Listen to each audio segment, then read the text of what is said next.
Hello, welcome to the Pursuit of Excellence with me, Anthony Beirudi. Need your help real quick. If you like the videos, hit the thumbs up button right below, and please subscribe to get access to our latest interviews. Hit the subscribe button right there. Also, we'd love to hear from you about our interviews. In the comment section, tell us who you want us to interview or what you thought about the whole thing. Without further ado, enjoy the interview.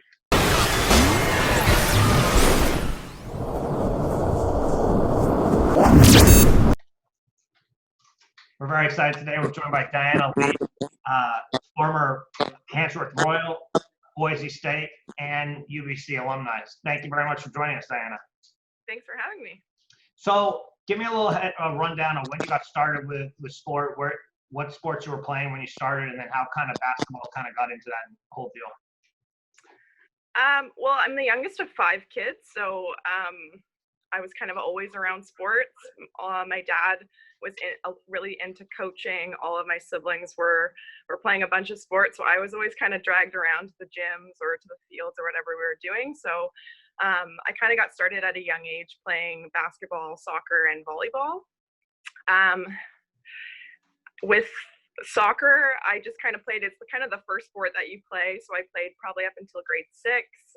Volleyball, I played up until grade 9 or 10. But basketball was kind of the thing that had my heart. Everyone in my family, that was kind of their main sport, other than Derek, my brother, who played hockey. And just seeing them kind of as role models and seeing where they could go with the sport, it really encouraged me and kind of inspired me to want to do that as well. My sister played at UVic, my brother played at Wisconsin. So just seeing the sacrifices that they made, it was really, and to see the success that they got from it, it was kind of really motivating for me. And I wanted to be kind of just like them. So that's how I got started. And then grew up in North Van, played at Hansworth, and then played provincial team, did CP, did all that stuff, had a stint with the junior national team, then ended up getting a scholarship to Boise State. I don't know how far in detail you want me to get it. We're going to break it down real quick. So let's go right back to Hansworth. So you get to Hansworth, the grade 8 team is very good. You guys don't lose full season. As a first high school experience, you got to be thinking, hey, this is pretty easy. I can do this all day. What was that like, kind of going in there and just like running roughshod over everybody? Yeah, it was interesting. Firstly, because I didn't really think I was going to go to Hansworth. I went to a different elementary school. Was supposed to go to STA, but my sister Michelle, she after grade 8 decided that she wanted to go to Hansworth, and for her to say something like that is like, she really means it if she's speaking up. So after she did, it kind of from there I was like, oh, that's what I'm going to do as well. So yeah, it was awesome. Our team was kind of like, everyone was very good. Yeah, like you said, we didn't lose a game. Super fun. What was really cool about that team was when Chris and I decided or were allowed to play senior in grade 9 that next year. That team that we kind of left behind, they still won provincials in grade 9. So really interesting to, most people think that when girls move up that you're going to decimate a team and leave them behind. But I mean, it just made us better later on because they got all the experience, and I don't think they lost a game in grade 9. So yeah, totally. It was crazy. In grade 9, you go play senior. In North Van, that wasn't really a thing back then. No. You guys had to go through a lot of that. You had to push through. What kind of, and you had a very good senior team. It's not like there was nobody there. There was very good players there. So you go in as a grade 9. What's it like kind of seeing some kids that end up playing university and using them as like an example of what you could get to relatively soon, and then kind of like the challenges of moving up at such a young age?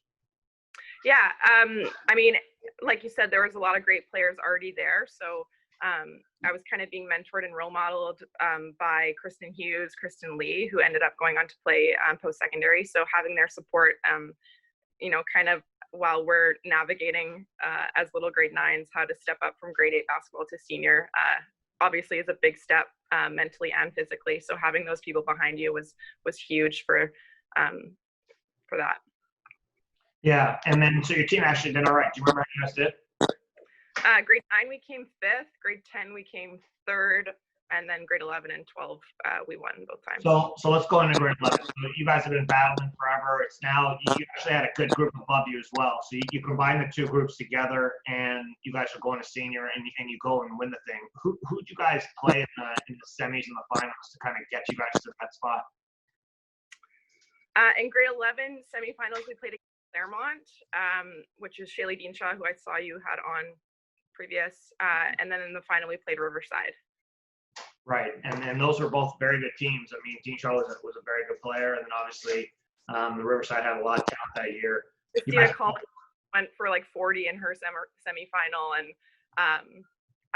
it's funny. I was watching Chris Young's interview, and you talk about how she doesn't remember any of these things, and I remember like all of them like they were like yesterday. You know what's funny is there's a lot of like, I'm interviewing like 50, 60-year-olds, and they could tell me the scores of the game they had in high school. It's pretty interesting, actually.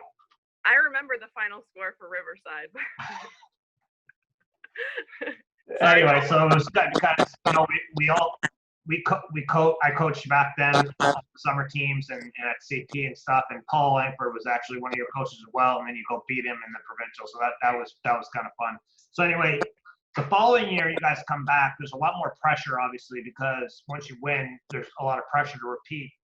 What was that like to kind of, get the group motivated to get going again? Yeah, we definitely had to, keep our mental focus. I found that in our grade 11 season, it wasn't totally expected that we were going to win. So when we won, it was like a celebration, like, wow, we did it. And then like the grade 12 year, once it ended, it was kind of like, oh, thank God we did it. Like we made it. So, just going into that senior year, number one, and knowing that everyone is gunning for you and everyone is coming after you. And, everyone really did come and give us their best game, and it was not easy, and there were a lot of struggles. Yeah, and you had a tough game in the quarters because you hurt your foot about, I think, in the North Shore playoffs or Lower Mainland playoffs or whatever, right? So you ended up, you guys went down right to the wire against you guys, who had a very, very good starting five. I think they played all 5 kids 40 minutes.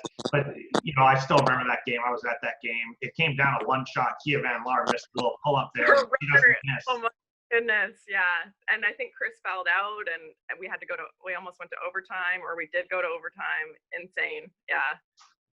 It's funny, you remember these things, like you look back at your high school experience, and you're like, this kind of formed me as a human being. So it's kind of interesting. Now let's go talk about you getting better as a player. So obviously, you had a cool, looking back, I'm friends with your whole family, so I've gotten to see you grow from like when you were like 7. So you used to go to your sister. I went to school with your sister, so you would go to your sister's games, and at halftime you would be shooting and you'd be doing ball handling, and you'd always have a basketball in your hands.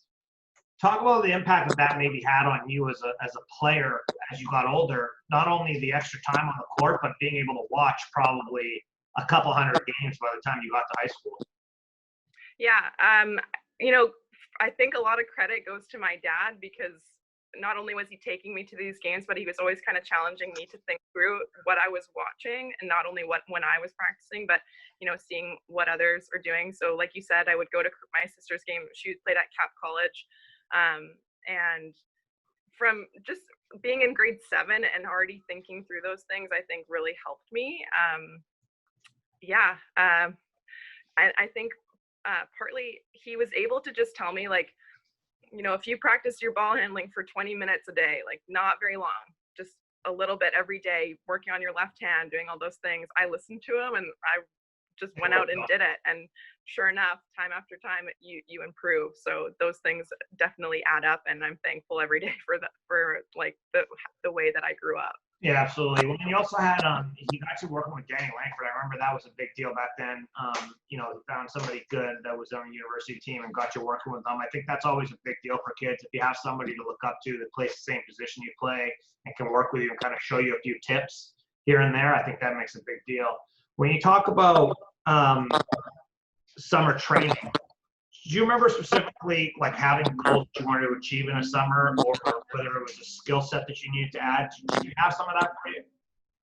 Yeah, I had like long-term goals that it wasn't just according to the summer that I wanted to achieve them. Some of them were a scholarship, playing for Canada, things like that. But there were definitely those kind of stepping stone goals where, you know, I have a specific memory of kind of someone saying that I didn't have a mid-range game. I would either do a layup or shoot a three-pointer, which is kind of classic girls basketball at a certain age. And so once I kind of heard that, it kind of lit a fire under me that, you know, I'm going to get this mid-range game. And, you know, by the end of my career, that was kind of my go-to. So, pull up. Yeah, big time pull up person. Yeah, definitely. So you end up going to Boise. What made you pick Boise, and tell us the process that went through your head in that scenario? Yeah, so with Team BC, we traveled to San Diego, Seattle, Portland, all those places, got recruited. I was kind of navigating the US before I wanted to make any Canadian visits, just to see, because growing up when I started basketball, I was always very goal-oriented, and the NCAA Div 1 was kind of always my end goal. So if I could go there and it was a good fit, I wanted to do it. And then Boise State recruited me. I went on a visit and I just fell in love with the team and the city and my coaches. And I kind of realized that they didn't have a point guard for the next year. So I saw that I could step into a role right away and make an impact, which was exciting for me. So that was kind of the reason, just a mixture of a good fit and a goal. And talk about, as a freshman, you actually got some minutes. What was that like? It was obviously super fun and rewarding, but it's kind of trial by fire. You're learning by your failures. You don't have like a role model of like a junior or senior player that can show you the ropes or that you can kind of work behind. You're doing it all yourself, and you realize how important a point guard really is. You're taking responsibilities for things that might not, or taking blame for things that aren't sometimes your fault. But I mean, I wouldn't have it any other way. I got to play, I got to learn quickly. And so it almost felt like by the time my freshman year was over that I wasn't really a freshman anymore. Yeah. And I mean, I remember seeing you coming back home, you had actually gotten a lot stronger. So like a lot of people, don't really take weight training too seriously. You took it extraordinarily, maybe a little too seriously because you ended up getting hurt from it. But you were definitely, your physique was definitely totally different when you came home. Definitely. The difference with the NCAA and with U Sport, obviously, is there's some rules that with when you can train as a team and when you can't. And so when you can't practice in a gym with your team, your full preseason is just in the weight room on the football field, doing strength and conditioning. So when you're doing it 4 times a week, if you're doing it right, things are bound to happen, right? So, yeah. What kind of impact do you think weight training actually had on your game? Do you think it improved you? Like, how important do you think it is for these kids these days, the young kids, to actually go get in the weight room and kind of create an advantage in high school as opposed to waiting until they get to university and then being behind? Yeah, if you start earlier, I think the benefit is that you have the knowledge and the form and understanding of that, so that you can, when you're at university, you don't have to have those, beginner lessons. You can jump right in. Being stronger is a huge deal at that next level. Being able, just the stability in your core, everything else.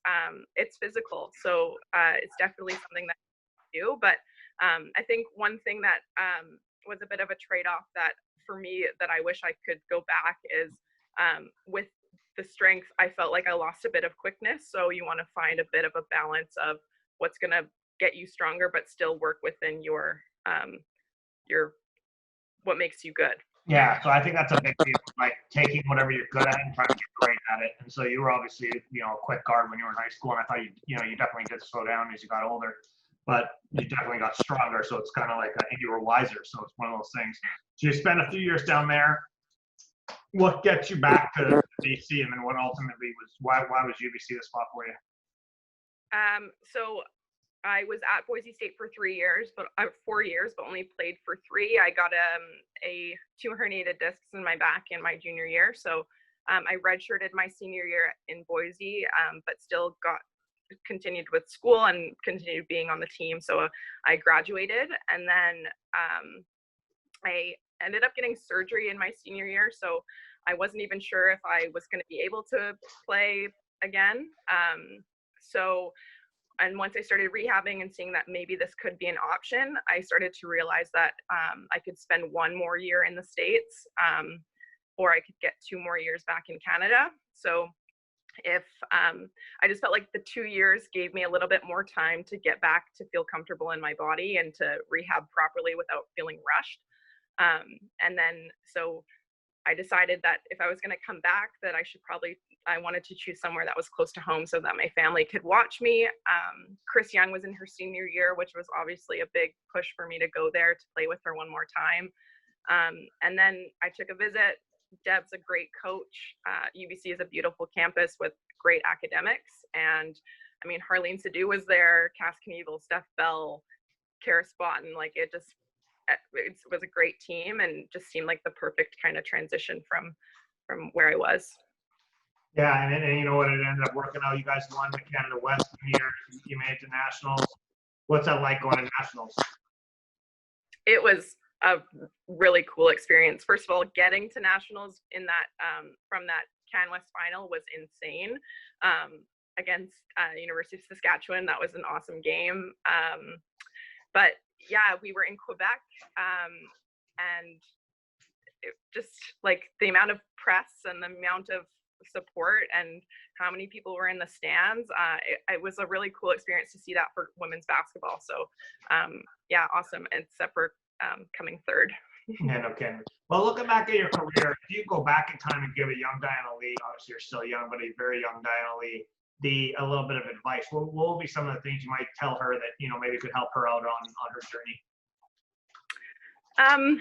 Yeah, I go back and forth with this because, everyone always talks about balance and that, you need to be more than a basketball player. And I felt that identity crisis when I was hurt. I did feel like, oh, I'm not a basketball player. What am I? And, who am I? And all those deep questions. But at the same time, like, get obsessed with it. Like, do what you want to do. If basketball or whatever sport it is, if that's what you want to do, like, go after it. And like, I don't have any regrets about that, especially because, what I've noticed is basketball follows you. It's like, even when you don't try to like say that I used to play basketball or I used to do this, like it comes around and it gives you a lot of advantages and benefits, and mostly from the people you meet. I mean, people love sports and people know people in sports. So even though it's just what you're doing in this moment, it's going to have a big impact in your life later on. Yeah, for sure. And, like one of the things I try to tell people is like, if you think you're going to a good party as a grade 11 kid, you have no idea what a good party looks like. Wait till you get to, 25. Then there's real parties. You can actually have a good time. Like you can always go to a shitty party later. You know what I mean? Like focus on the stuff that's important. Can you get into the university you want to get into? Can you get to become the player that you actually want to become? You don't want to leave stuff on the table. I mean, you can always go. People party in their 70s. But you can't play basketball at a university or compete at a high level. When you're 70. So you got to kind of take advantage of the opportunities that are placed in front of you. And you know what? It shapes you for the rest of your life. The opportunity you get from the sport. It looks good on a resume that you played on a team and won championships. You can go get another job. There's a whole bunch of different things like that. Yeah. What I also I always find it funny when there's certain kids when they're like, oh, well, like, I don't want to play basketball in university because I want to enjoy my university experience. And it's like, there's no better university experience than being on a varsity team. You're around like-minded people in your own team, but then you're meeting other people from other teams who are, still in the same boat as you, and you're going to athlete parties that you might not otherwise get like invited. Not that that's important, but if that's what you're looking for, you're still going to get that with athletics, and you're going to get benefit from a lot of other things as well. So I saw a thing the other day. Somebody goes, balance is a synonym for average. Yeah. Hell, I want a balanced life. Okay, cool. You'll be average. It's no big deal. If you want to be good at anything, you got to kind of go all in. If you could go back and change, or like, is there something that you thought if I could do this differently, it would be a better opportunity for me?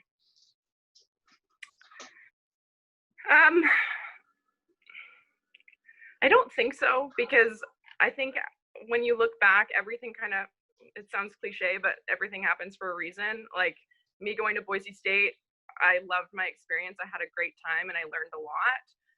And it gave me the opportunity to pursue a master's degree and get to play at home in front of my family. And then now that basketball is done, it kind of set me up for the rest of my career, what I wanted to do. And so I think whatever path happens, you're going to find your way and it's going to work out the way that it's supposed to, and you're going to have a good time in the process. So not really. Yeah, for sure. One of the things I've been telling kids a lot is they got to do, yoga and Pilates and take that seriously to kind of limber their body up. Is that something you did while you were playing? And did it have any effect on your game? I'd say then when at UBC, we did have kind of stretch yoga once a week. Probably something I should have done more of because I'm not very flexible. And I'm kind of a go person. So I'm putting a lot of impact on my body, a lot of hours and stuff. So probably something I should have done a bit more of. But yeah, and I think that is something that could probably help with your balance of, sport and whatever, so that when you are done, you have that hobby that you can kind of turn to as something that you like to do, instead of just being like, well, all I did was basketball. And so, yeah. What did your master's in? Kinesiology. Okay. And so you ended up becoming a teacher. What kind of drove you to teaching? And then, what's that been like so far? So when I was finished at UBC with my master's, I was pretty lost. I was still kind of like, I was a basketball player. What am I going to do now? So I took a year off and I just worked, and I volunteered at Collingwood and helped there with one of their basketball skills classes, and just kind of realized this is really fun. This is something that I think I could do and enjoy and make an impact, which made me start to reflect on how I got to where I have been. And part of that is my family. Part of that was my coaches, my teachers at Handsworth, that are just very supportive and, kind of believed in this like little redheaded short girl that wanted to play Div 1, and they helped me find the resources to do that. So I figured, why not give back and find a way to help other young women do that and chase their goals. So that kind of just fell into it, and I applied the next year and got my degree. And then so it took 3 degrees to figure out what I wanted to do, but hey, I'm here now. Working out so far. So now let me ask you this question. So you when you were growing up, who were some of the players that you look up to, and what were the things that you kind of tried to take from them as to help build your game? Well, the reason I wore number 5 was because my sister Michelle wore number 5, Danny Langford wore number 5, and Teresa Gabriel wore number 5. So, sorry? That's a good number. Yeah. So, like you mentioned, I worked out with Danny Langford when I was younger.